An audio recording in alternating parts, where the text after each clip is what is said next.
Good morning. Thank you all for joining us today for our session, Unbundling the Big Deal, Researcher Perceptions and Behavior Before and After. So my name is Jessica Rigg. I'm from Georgia Southern University, and I'm joined by my colleagues from Cornell University. And you might be thinking, what does Georgia Southern and Cornell University have in common? Because we're very different institutions, and we will show you, because as we all know, we are all facing similar issues with maintaining our collections in the face of decreasing budgets and increasing costs. So we will show you how we have put in or tried to bring in faculty input to make these decisions and what the effects of that process was. So we are two libraries with two similar goals and two different methods. So one thing for us is we were in the process of developing a new system of evaluating our resources, and they will talk about theirs in a minute.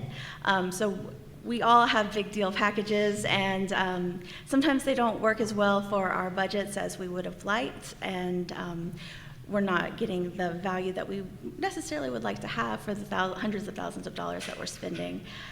So we feel in some cases that these big bundles are actually compromising our budget sustainability.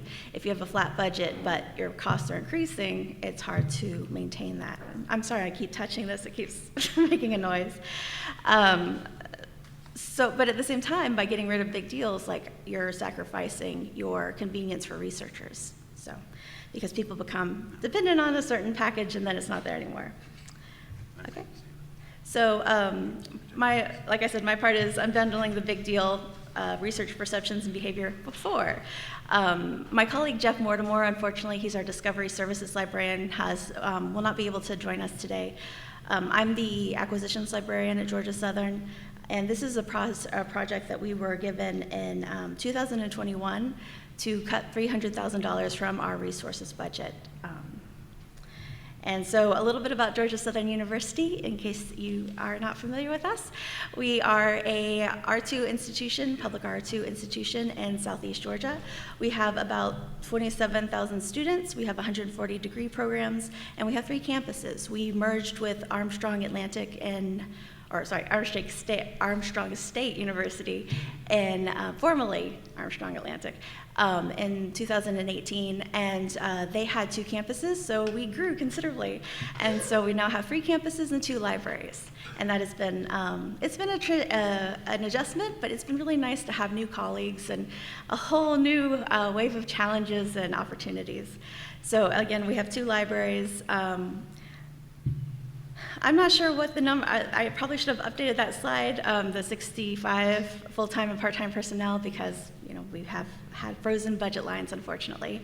Another thing to say is that we are a member of the Galileo Consortium. So we get resources from Galileo, and those, thankfully, were not on the chopping block for consideration at all. We knew we could not touch those, so we had a little bit of wiggle room in our whole evaluation process.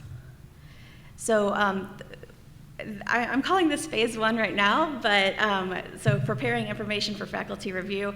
We had a whole process before that where we had an internal review, where we didn't want to just say, we know what the problems are, this is what we're going to ask faculty to look at.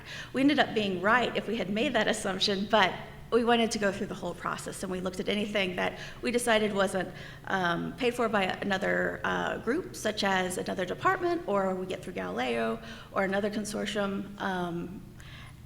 And at the same time, we wanted to avoid looking at resources that would affect library efficiency. So Rapid ILL, we decided was safe. Of course, anything that has to do with our ILS system, we currently have ALMA. We decided that we were not even going to look at that. So anything that is for providing services to students and faculty, we decided to keep those safe. So we had a whole internal process. The information that we collected for our internal process was then forwarded on to the faculty once we were able to narrow the resources we wanted them to look at, because one of the things is It's a huge collection of resources, and one of the things that we've always struggled with is how do you give people enough information that they can make informed decisions and feel like they are getting the whole picture without overwhelming them, because it's very easy to do that as well. So we have developed dossiers to describe each resource that we were asking them to look at, and then on the internal review, we had dossiers for pretty much any educational resource that we had. So databases, journals, single e-journals. Oh, and I should say that we were focusing on electronic. We did keep in mind if there was any overlap between the print and the electronic, especially in the case of e-journals, but we have so little print at this point that it's not really worth evaluating. That's not where the money is. So, I mean, we can cut print more than we already have, but it'll just be cents, and that's not going to contribute to our overall goal of $300,000. So we also created overlap analyses to compare holdings across packages and databases. So we looked at everything. So anything that was in a database, we looked at every single journal, and then we compared those holdings to everything we have in packages and so on. We developed cost-use analysis to compare title level cost. Unfortunately, since we were doing this in 2021 to make decisions for 2022, the previous year was a very strange year, as we all know.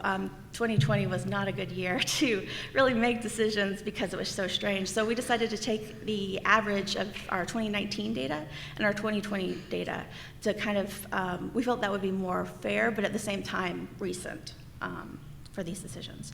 We also created what we called CSD narratives to provide historical perspective and background information. My department, I should say, is Collection Services Department. So we are the people who are responsible for purchasing and cataloging and all of that fun stuff.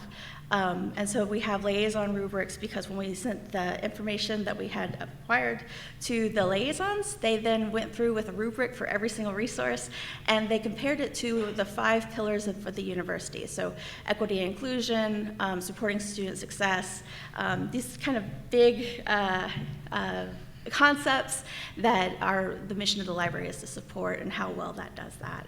And so they then used the liaison rubrics to evaluate the subject-specific value of each resource as a whole, and then they were the ones who finally made the decision of what should we actually send to faculty. So in the end, at the end of the internal review, we decided to do 11 big journal budget deals, which is what we thought was going to happen, but of course we didn't know which 11, but at the same time, we looked at every single database, and so we felt like we came to that by an honest, an honest process because, in our original lit review, that's what everybody else was seeing as well. So we came up with our own concept. So the next phase, of course, the big phase, is actually seeking faculty feedback. So we wanted to be reasonably objective in this process. We wanted to be transparent, and we wanted to be able to justify any decisions that we made based on this feedback. So we wanted to combine their feedback, what they use in their classes, what they use in their research, what they have a deep and meaningful emotional connection to, which unfortunately is in the case for a lot of these journals. And we wanted to combine that with what we know about the usage and cost. Because one thing we could see by looking at the usage side of it is that sometimes people have an attachment to something that they don't actually use in real life, at least not enough to justify, in some cases, very high cost. So we're in a position where we would like to have a very broad collection, and we do have a very broad collection, I must say, but we are very demand-driven. We very much focus on acquiring things in the moment when people need it, because there's just too many options to have a just-in-case collection or we just have too broad of a range of subject areas to be able to get everything that would be ideal. So we're very much focused on what faculty and students are requesting in the moment. So anyway, sorry. So to do this, we developed a use-adjusted score. And so so this way we have a finite, specific number that we could use to actually rank things based on the combination of factors. So these are an example of the departmental feedback form that we have. This particular example is for the ASCE library package that we have. So we have all of the journals in the package, the ISBN. We also have the annual average views, again, 2019 averaged with 2020. We have the estimated single-tiled subscription. So if something is available for an individual subscription, if we could cancel the package and then just add back the titles that people really wanted. Unfortunately, in some cases, that isn't the cost, or isn't the case. Some things are only available through packages, or they're available through these weird little sub-packages that are a part of the larger package. So we had to make that information available. We also have the librarian's recommendation, just so we could show, these are the high usage titles, even though they could see that for themselves, obviously. But, and we also wanted to make it clear there are certain things that we can probably get through ILL in a reasonable amount of time, especially with the help of Rapid ILL. Some things like standards, unfortunately, we cannot always get through ILL, but in the case of journal articles and books, it tends to be pretty easy. So the next column is departmental recommendation. So that's where they actually make their decision. So we made forms for every single department, sent it out to their dean, and then we just let them go wild. And so sometimes they would have department meetings and come up with their decisions as a team, and sometimes they would have like every single person do their own, and that was a little bit more difficult to compile the data, but I'll get to that in a minute, sorry. And so we also have a link to instructions and definitions, so we did not specify whether or not to do it as a group or to do it individually, so people just did what their heart desired. We also have the link to informed consent info, just to let them know, what we're doing with this data, how your contribution will be used, so people feel comfortable doing it. Our intent to keep your responses confidential, although names will be attached in some cases as we receive the information, but we tried to strip that information out pretty quickly and just have the relevant data in there. Okay. So the questions that we had for faculty were, pretty basic. The main question is, should we renew or discontinue? That's pretty easy. Do you feel like this is something that you use pretty frequently and you would not be able to do your research or teach your classes without it? And then we had them for everything that they elected to renew, they then had to say what level of importance does this title have. So is it essential, important, or just desirable? And then we gave them a spot to input any written comments or feedback. So this is where they had their chance to beg for certain resources, which they did. And then also we gave them the option to abstain, because we knew that some people don't feel comfortable making decisions for other people in some cases, so they would much rather just abstain. And we wanted to be able to have a definite abstention option for them, so they didn't feel like they needed to just stop filling out the form. We wanted them to continue on and give the information for the titles that they did fill, that they had a familiarity with. So when we received the feedback, we gave them about 5 weeks to return their feedback forms. And 148 completed forms were received from a total of 528 forms that were distributed to 48 departments. This is actually a great success for us.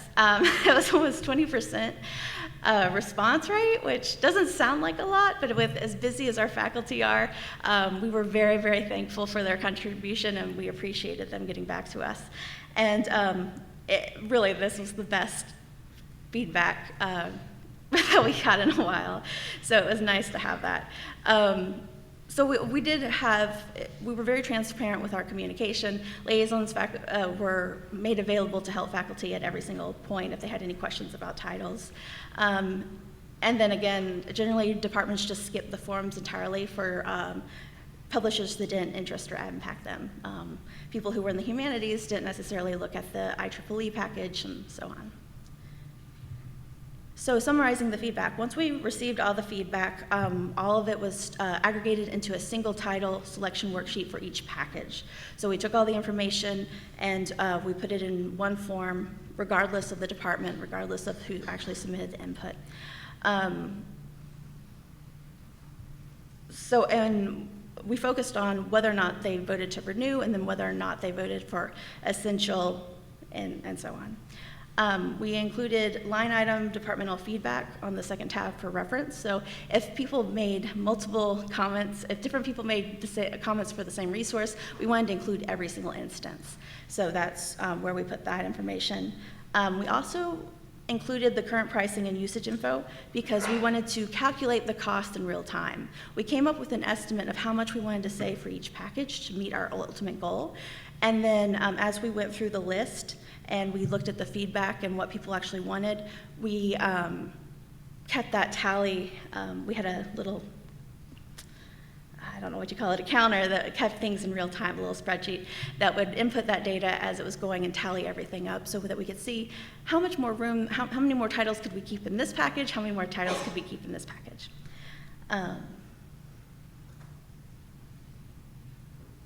So again, we had the use-adjusted score. So as I keep talking about the use-adjusted score, this is what it actually was. We were trying to get a number that could combine faculty feedback with our actual metrics. So the metric is E times 2 plus R times V. And E is the total number of votes for essential, so how many people say that they cannot do without this. R is the total number of votes to renew, and V is the estimated average views per year. So if someone says that, if like 50 people say this is essential, 100 people say we need to renew it, but there were no views in the previous year, then that was the score of 0. So we wanted to reflect that. Okay, so for the final cut, thankfully the Dean of the Libraries made the final decision. So we were just responsible for getting the information together. We didn't have to make the cuts. It was all on her. So she, again, as I said, she developed, she identified renewal cut lines for each package based on the renewal, the revised budget. And that is the number we are trying to hit with our cost.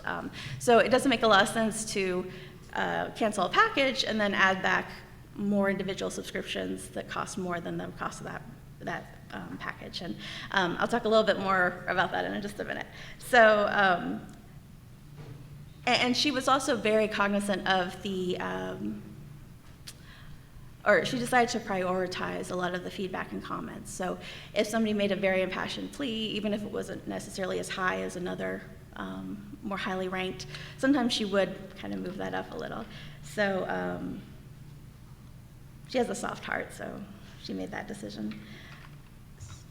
So in the end of it, we communicated our intent to our faculty to cancel 11 journal packages. And then we made that known to the vendors, and we gave them our new streamlined journal list and told them that these are the titles that we want. And we ended up getting absolutely no feedback on the American Society of Microbiology for some reason. And so we canceled that completely, and we didn't add back any titles, which was great because that gave us more wiggle room in the budget to pick up other titles and still make our goal of a $300,000 cut. So then vendors responded with updated pricing and licenses because, like I said, we have 3 campuses, and so the list price that they give us in EBSCOnet and from their list tend to be considerably less than what we pay for our multi-campus licenses. So we had to then adjust that a little bit. And in some cases, the vendors were willing to reduce the price of the package to get us to keep it. So University of Chicago, Duke University, and Project Muse. And then we ended up canceling the remaining 7 packages and subscribing to the individual journals. So you can see the list right there. So that was the final results of our what we found. But we had excellent feedback from faculty. No one freaked out. Which is always the ultimate goal. And we were very clear and very upfront with each stage of the process to give them feedback, who to contact, who to complain to, and so on. And it was very well received. And like I said, this is the best faculty feedback that we've, in proportion that we've ever got. So it was very successful for us. So that was our experience, and now I will turn it over to Jesse and Kaiser, and they will talk about theirs. Thank you.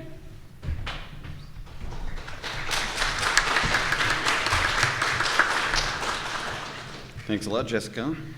And cool, it's the right thing.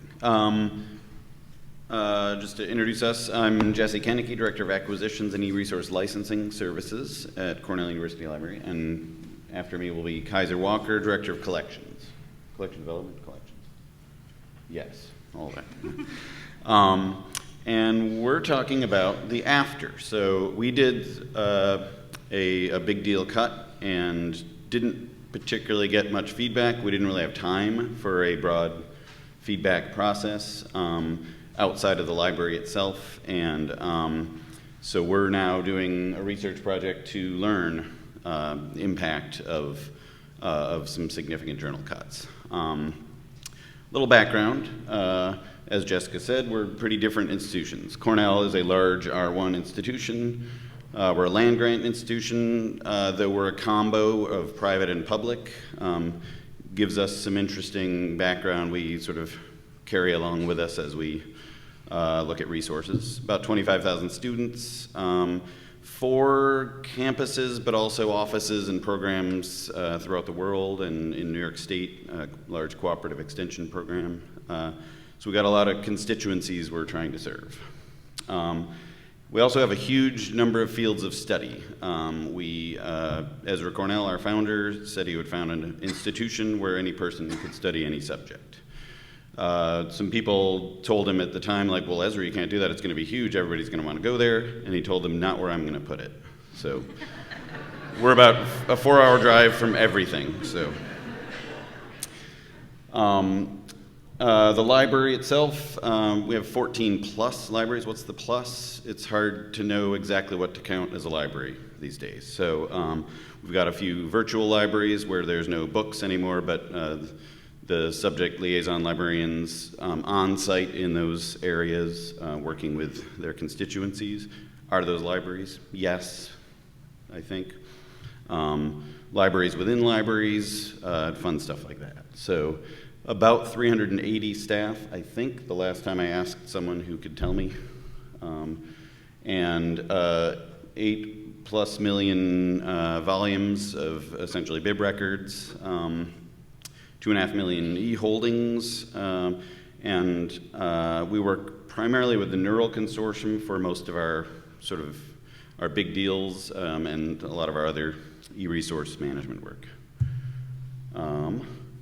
And so how did we get where we are here? In 2018, we charged a group, I chaired the group, I think, called our Big Deals Task Force. And we were given a goal of keeping we had 3 large commercial publishers, our 3 largest contracts really all ending at the same time, the multi-year contracts ending at the end of 2018.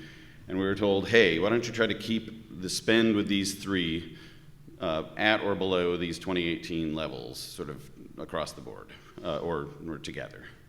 That gave us a certain sort of drive, but we started about now in 2018. We met with representatives from all 3 of these publishers at Charleston and said, here's what we need to do. And so there wasn't a whole lot of time between Charleston and the end of 2018 for rounds of feedback or even engaging faculty for the most part. We ended up, in a pretty short period of time, getting some good results, we thought. This ranged from some controlled increases across some of the deals we were in. So we renewed 2 of those packages completely, 2 of the big deals completely. And I'm excluding the names of the publishers to protect the innocent during this, but I'll probably slip up at some point. But a range of results. So controlled increases, some kind of lower cost increases than we had experienced before. Working on some peripheral spend, so where there were sort of like these extra charges that we'd complained about for years, but we paid some extra special attention this time. That was a way to get the costs reduced a little bit. And then reduce title list or breaking a big deal in this case. And this was with one of the publishers was the final result. And to break out of this, we did a pretty extensive data-driven process, looking at usage, cost per use, total usage, and things. Our main cut was with every title that had, we kept titles that had a $10 or below cost per use and a usage of 150 or more. So we were cutting pretty much any journal that had 150 or fewer uses. Or if they had a high cost per use, even if they had more uses. There were journals in there with 500 uses, but they were so expensive that they sort of fell out of our list. We kept everything with over 1,000 uses, just to try to keep the people using those pretty readily as happy as possible. We did a couple rounds of feedback with our collection development librarians, at least 2 of which are in the room, and where they, or working with their subject teams, had an opportunity with some constraints. We needed to spend actually about $300,000 less with this one publisher to meet those goals once we factored in all the other things we could do. That was about a 25% spend reduction. And so these 2 rounds of selector review were like, sure, you can add this other title back in, but you've got to find some equal or greater value to drop, preferably in your subject areas, so you're not cutting the other folks' stuff. That was a pretty short time frame as well. It was not without stress. We did a few changes there, but it was hard to find other things to cut if somebody wanted to add something in, because it was always something with more use or better cost per use or something. In the end, we essentially reduced by about 861 titles. That was a lot. Representing an average use in the prior years of close to 70,000 total. Over the next 3 years of looking at the turnaways on those, it's been growing, but it wasn't anywhere near those average uses, for example. There's still use coming in on perpetually owned content, open access content within those. So it didn't drop those titles 100% from our universe. And that's part of why the turnaways are not even close to equal. Plus, they're no longer in our discovery services and things like that as Cornell University holdings, so it's harder for them to happen upon those. We also found in the first year, we looked at ILL transactions. It's messy data looking at ILL transactions, but we found there were fewer than 200 requests for titles from these lists.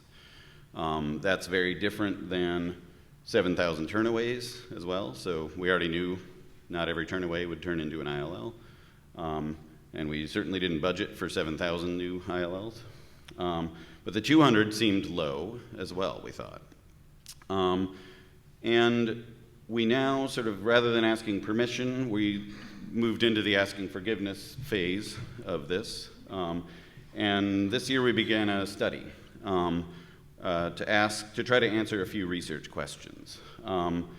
What explains these differences between historical usage, current turnaway attempts, and that follow through to ILL requests? How are people getting it? The content they want, or did they not really need it? What's going on there? What strategies did users employ to gain access to those to articles from those canceled subscriptions? What does timeliness mean in individual users' research contexts? How important is that immediate click and access versus a little bit of a wait? Is change in access impacting where researchers are publishing? That was a question we have integrated into this process. And then sort of an output of this is going to be what are some service changes we can make to help reduce those gaps between turnaway count of non-subscribed content and ILL, or other ways to sort of serve these constituencies if and where there are problems. And I'm going to hand it over to Kaiser to take it from here. Thank you, Jesse.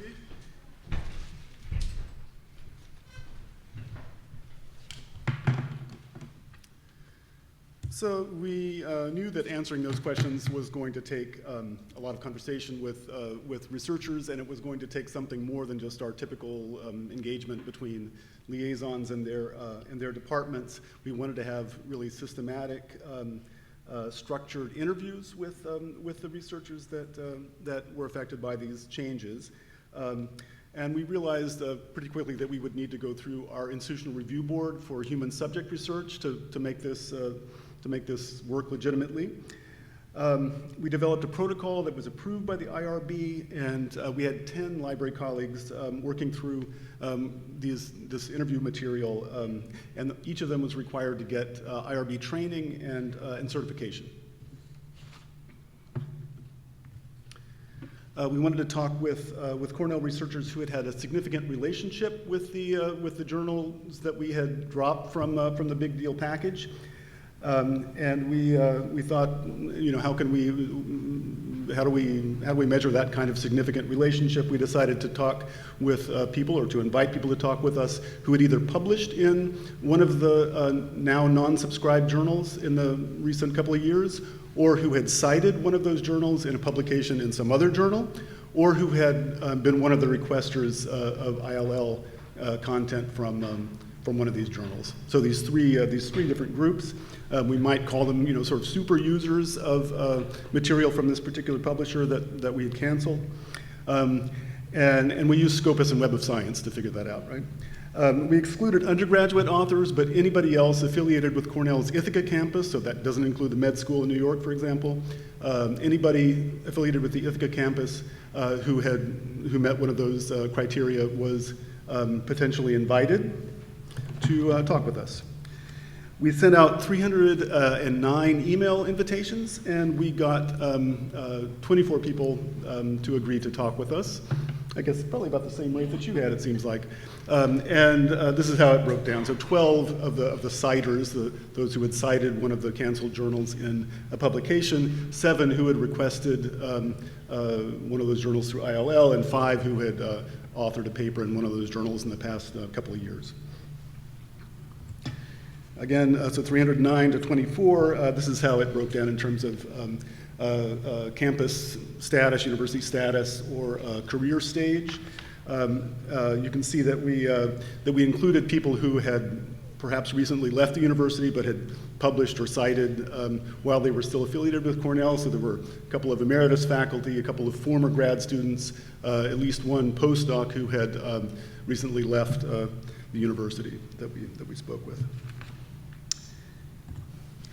So here are some of the questions that we posed. I don't know if that's halfway visible, that we posed to the researchers. They basically follow the research questions that Jesse laid out. We named some journals from this particular publisher that had been dropped, not necessarily the ones that the people we were talking to had used or cited or published in. And we asked them to discuss their experience tracking down material that we don't subscribe to from whatever publisher. So it was a wide-ranging conversation about access to non-subscribed material, but focused on this particular publisher to a certain extent.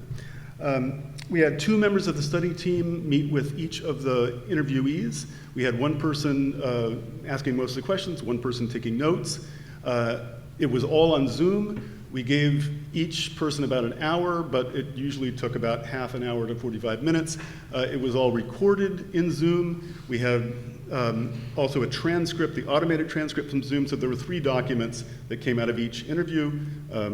The Zoom recording itself, the Zoom transcript, the automated transcript, and the notes from the interviewee that we had to work with. And then from that, we began to do a thematic analysis of those interview conversations. We finished the interviews up last spring, and then over the summer, everybody on the team ostensibly read or listened to or watched all of those interviews and made notes on themes that they observed, then did a kind of account of those themes, and then we came together in the fall to negotiate those themes and to talk about the counts and to talk about what emerged, and we began to put together a picture. So what we offer today is really a work in progress. We intend to publish a report about this probably sometime next fall. We set ourselves a goal of finishing up that work by the summer. But a few things we can say for now. So I think a key finding is that only 5 of these super users of this material actually volunteered. We didn't ask them this question explicitly, but they volunteered that they had noticed that the material was no longer available. And only 3 of those 5 said that they had expressed a concern to a librarian. So take that for what it's worth.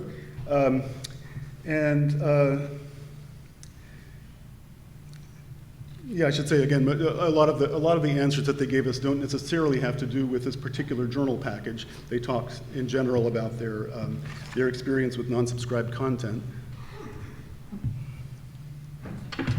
Sorry.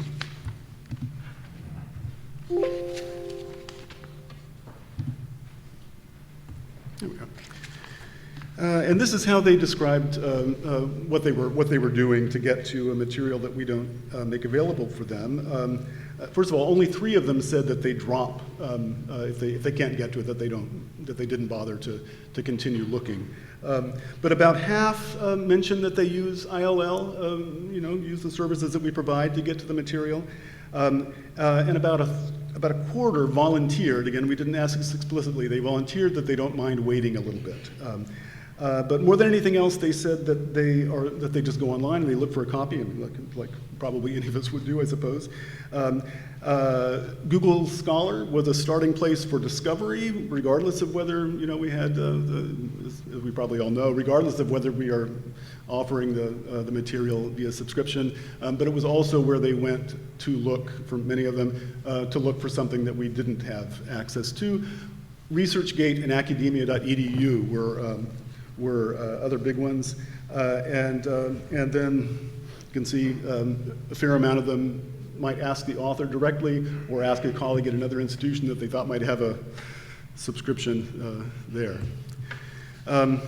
Here's a quote from one of our research associates. This is somebody advanced in their career, working in one of our labs,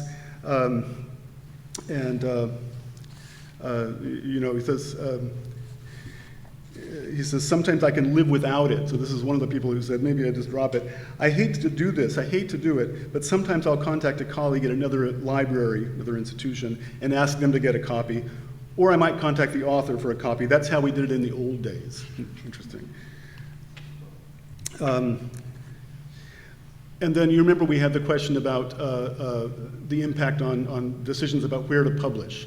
Whether not having the item in our catalog mattered to them in terms of publication. Most of them said not. So there you see. And but a few, about 5, told us that it would make a difference to them. And here's an example of how that was described by not only one person.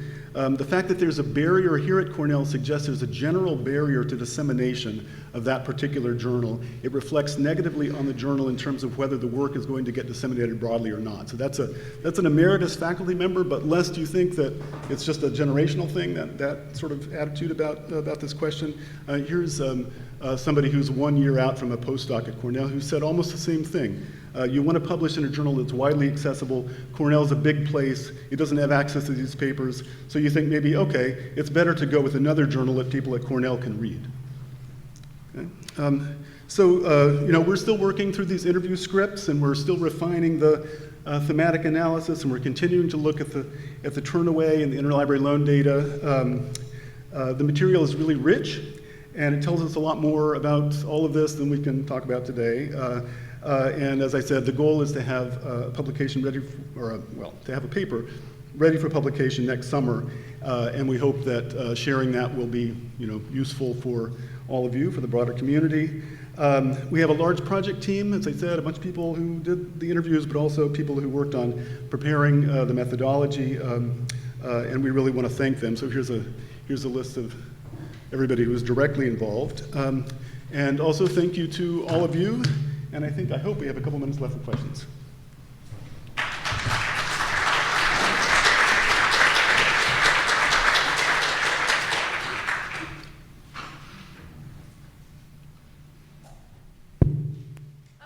I thought I was beating you to the mic. I was like, I want to go first. Thank you so much for this panel.